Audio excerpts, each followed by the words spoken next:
প্রিয় মালয়েশিয়ান সকল প্রবাসী ভাই ও বন্ধুরা, আসসালামু আলাইকুম। আশা করি সবাই ভালো আছেন। তো ইদানিং আপনারা একটা জিনিস লক্ষ্য করছেন যে মালয়েশিয়ান ইমিগ্রেশন প্রচুর পরিমাণে অপরেসি চালাইতেছে, অবৈধ শ্রমিক আটক করতেছে।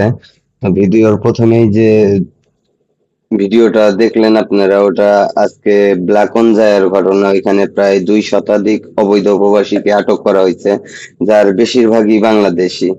তো তাই যারা অবৈধভাবে ওয়ার্ক পারমিট বিহীন মালয়েশিয়ায় বসবাস করতেছেন, সবাই সতর্কতার সঙ্গে চলাফেরা করবেন। আসলে প্রত্যেকটা প্রবাসী, এক একটা প্রবাসী এর উপরে এক একটা ফ্যামিলি নির্ভরশীল বা নির্ভর করে।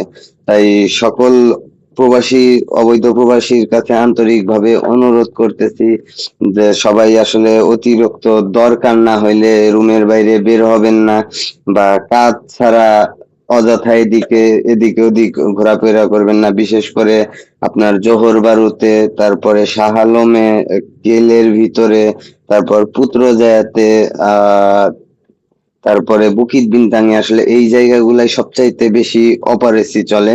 তাই সকল প্রবাসীর কাছে আবারও অনুরোধ করতেছি, যারা আসলে অবৈধভাবে বসবাস করতেছেন তারা অতি দরকার ছাড়া আহ খুব বেশি এদিক ওদিক ঘোরাফেরা করবেন না। আর আরেকটা জিনিস হয়তো আমরা অনেকেই জানি না, যে মালয়েশিয়ান গভর্নমেন্ট কিন্তু আবার সুযোগ দিছে যে আপনারা যদি দেশে ফিরতে চান, সেই সুবাদে এখন কিন্তু আপনার ট্রাভেল পাস, হাবিজাবি ওইগুলা ঝামেলার পিছনে বা হাই কমিশন এইগুলা দৌড়াদৌড়ি করার কোনো দরকার নাই। যদি আপনারা কেউ এই মুহূর্তে এখন থেকে 2026 সালের এপ্রিল পর্যন্ত কেউ যদি বাড়িতে যাইতে চান, তাহলে শুধু আপনার ইমিগ্রেশনে গিয়ে 500 টাকা জরিমানা দিয়ে প্লেনের, অর্থাৎ প্রথমেই আপনার এক বিমান টিকিট নিতে হবে, যেটার মেয়াদ 15 দিনের ভিতরে হতে হবে। তারপরে ইমিগ্রেশনে গিয়ে কিন্তু 500 টাকা জরিমানা দিলেই আপনারা সহজভাবে দেশে যাইতে পারবেন।